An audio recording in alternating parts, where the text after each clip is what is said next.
Morning, Andrew. Morning. How we doing? Good, thank you. An early happy birthday. Yeah, coming up. What will you be doing that day? Probably Any, just flying to Arizona. That's about it. any celebration planned that day or otherwise? No, no, not really. Not that I know of. At least I've instructed there be none. Uh, is that the case every birthday, or is this one especially? Yeah, I'm not a big birthday guy. So I mean, obviously I enjoy having birthdays, but I don't. I'm not a big. Don't like to make a big ado about it. Well, it seems like an appropriate time then to ask how are you feeling? How do you feel your season has been going? And I mean, are you finishing strong this year? Yeah, I feel great. I feel like I've played well, and it's been a fun year to this point. And I feel like as usual, my goals are always to continue to try to keep making strides at the end of the year. To really fine tune yourself as a player, and I feel like all of that's in front of me. And I think that it's been a lot of fun with our group, man. I said at the beginning of the year I loved our offensive line group, and still do. And I think that they've played really well this year, and hopefully we can continue to build on it and play even better. Thank you. Gary? When you began your career, did you ever envision that you'd be lining up starting at age 40?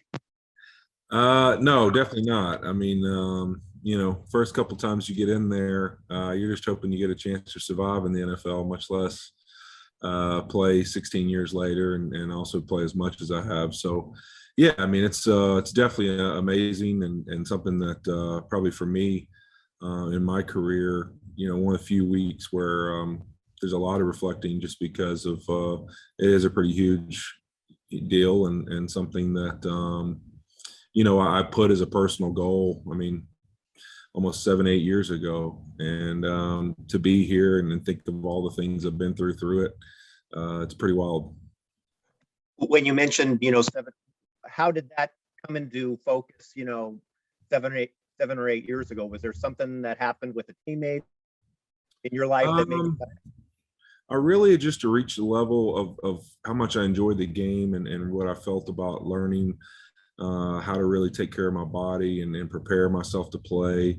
And I had gone through a patella injury in Cincinnati that I'd had surgery on, and really thought at one time, probably in training camp of 2013, thought I may never play again, just with the way that how much I'd struggled through the surgery and just it wasn't coming back as much as I wanted it to. And somewhere midway through that season, it broke through. And as I always say, guys who are injured and are doing all that, man, there's such a darkness over you because, it's one thing to rehab, but it's another just thinking that this may be it. And you don't really know until you finally feel good again and feel like yourself again. And sometimes that can take a lot longer than you plan. And so for me, when I finally came out of what I call that darkness of thinking that was it, I was like, you know what, with what I've learned through this, what I've been through, how I think I can take care of myself. I'd love to see if there's any chance I could play,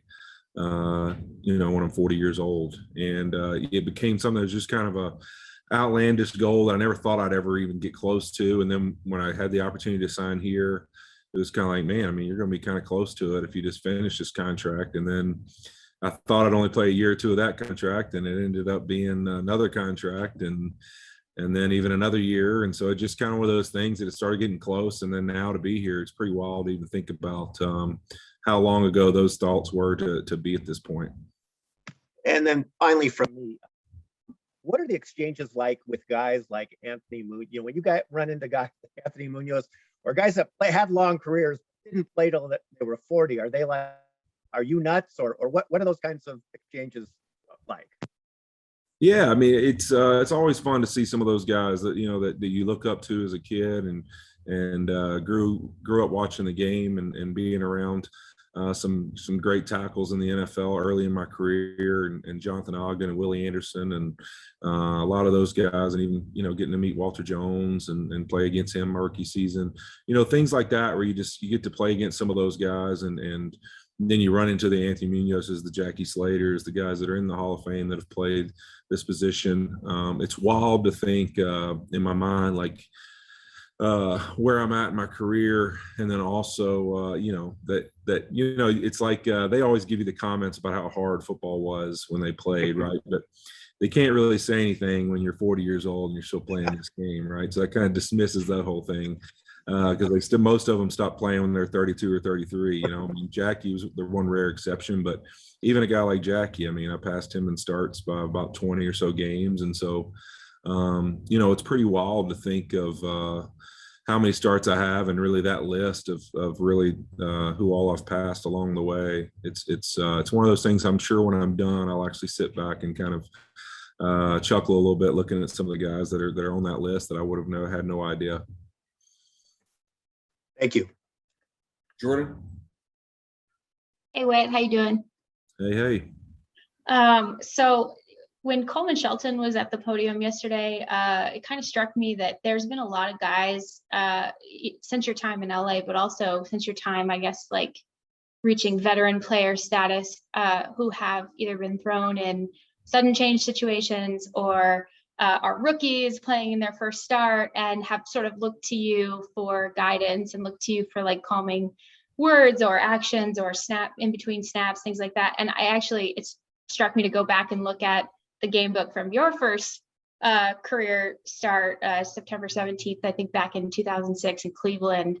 And I'm wondering, knowing everything you know now, and being that presence that I think you're probably proud of being for these young guys, if you had the chance to say a few words to yourself before that first start, knowing what you know now, what would you say to yourself?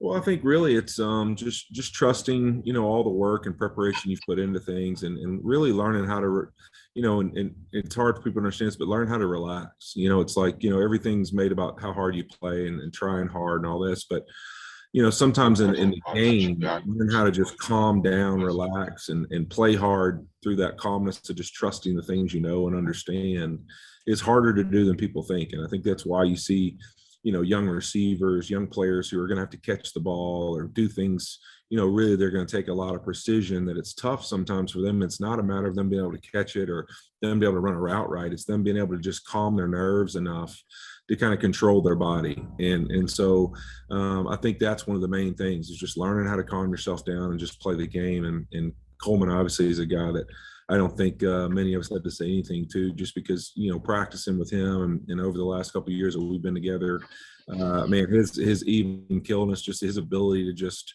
stay in the moment and play and communicate anytime he's had to do that in practice or something, as coming in for one of the starters. It's amazing. Just, he's really good at that. And that's probably one of his best traits, is that the game's not that fast to him. He just plays. And so, it was really good to see him get that opportunity and take advantage of it.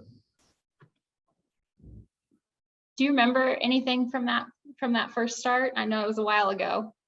You know what? I do, only because that was like dinosaur football back then. That was old school 3-4 defense, like actual 3-4 defense, the old two-gap style. And a big guy named Ted Washington, who was a pretty popular football player, was the nose guard, and he was about 450 pounds. It looked like he was a big man when I stood in there.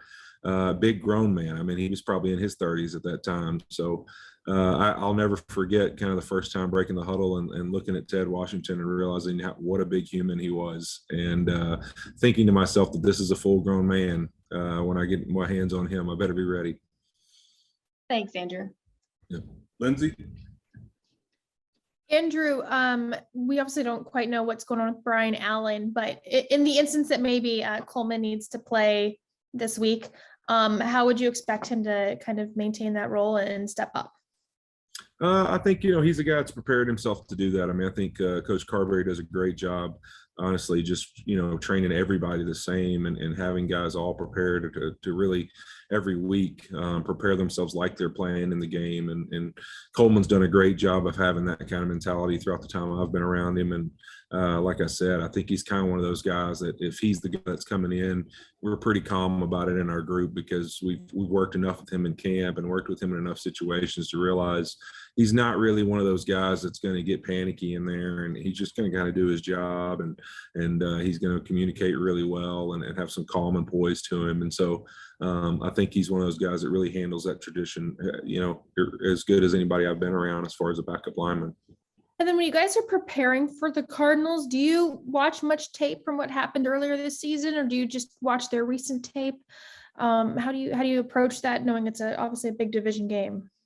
You usually do a little of both. You watch a little bit of your tape against them in the past, especially since it's similar stuff they're doing and same coordinator. You watch things over the years past and even also this year, a lot of their games, because teams kind of transition through the year and what's their focus and really what they're doing more often than others and finding out what they're good at. And so you kind of got to be prepared of how that defense might have morphed a little bit over the last few weeks. And so you're going to do a little bit of both just to kind of have an understanding of what it is it's going to take to be successful. Thanks. Nick? Hey, Andrew, as continued career and illustrious career as you've had and the impact that you've had on the field, you also have had a similar impact off the field as far as all the great work that you and your wife have been able to do across Southern California. What does that mean to you just to have that type of impact away from the field and really, really be able to touch the people in that special way? It's one of the most important things of really the job I get to do playing in the NFL. To me, the impact I get to have in the community and the leadership role I have on my football team to help young men grow and learn who it is they want to be and how they want to affect their community and the men they want to be for their family. And so to me, that's one of those roles that I take very seriously and something that means a lot to me. To be there for people when they need you and also sometimes just to be there even when they don't know they need you and you're around to help them through the transition in their life or things that's going on. And I think being a part of my community and helping out in that way for me and my family is just as important. And so it's something that we're extremely proud of, along with all the stuff that's happened on the football field. Being in the career that you're in, obviously a lot of advice has been given. But what is some of the best advice that you've gotten and who was it from? And then what was some of the best advice that you gave to someone to help them?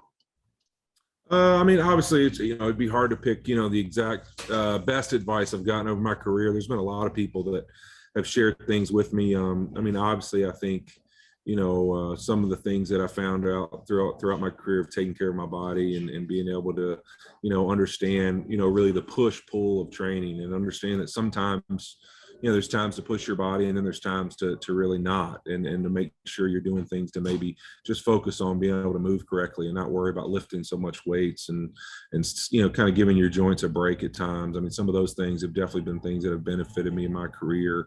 And then also, I think probably just some advice recently I shared when I signed here with the Rams. I actually had a unique opportunity because of where I live to play some golf with Wayne Gretzky. And we were playing golf and hanging out, and he was talking to me about my career. And, the one thing he told me at the end of the round was just, man, like watching you and how you move and how you take care of yourself, like, just make sure you make people tear that jersey off of you and you don't walk away until you're ready, because you'll miss it. You'll miss those moments, and there's nothing like that.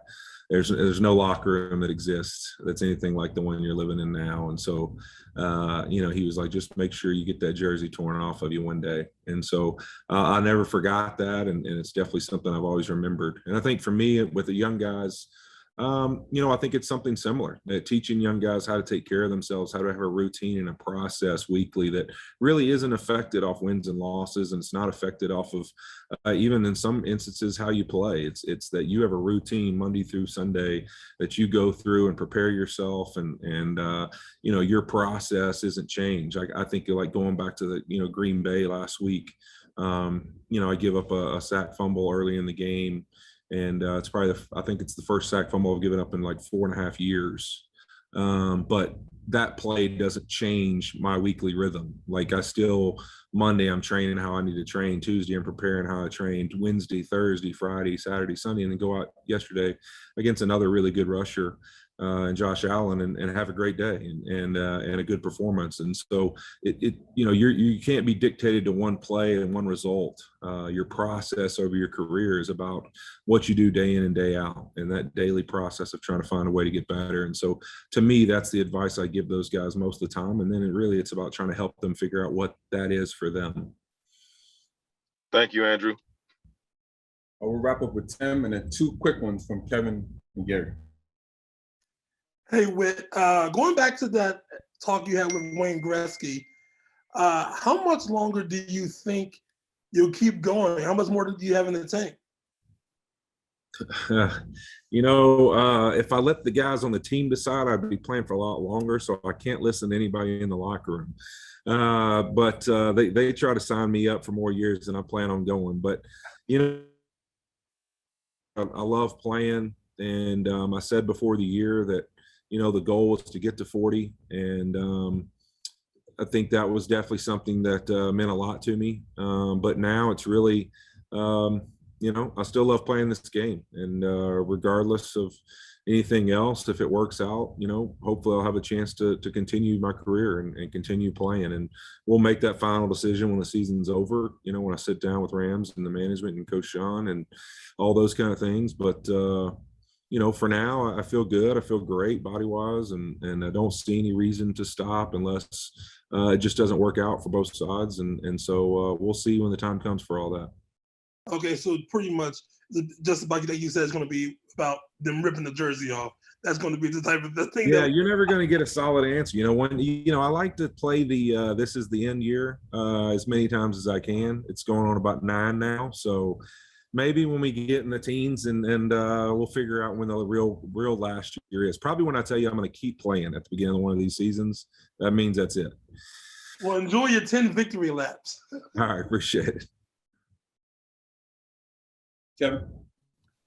Andrew, what was working for the running game yesterday? What was Sony Michel doing? What was the role of Joe Noteboom in that? Yeah, I think, it's one of those things that, we decided to change some personnels and get in there and run some heavy runs and really some of those where it's like, it's a run and we know it's a run and we feel like we can out execute. And I think that's something that you saw us do in 2018, after we lost to the Bears and Eagles. It was a similar plan to do those kind of things throughout.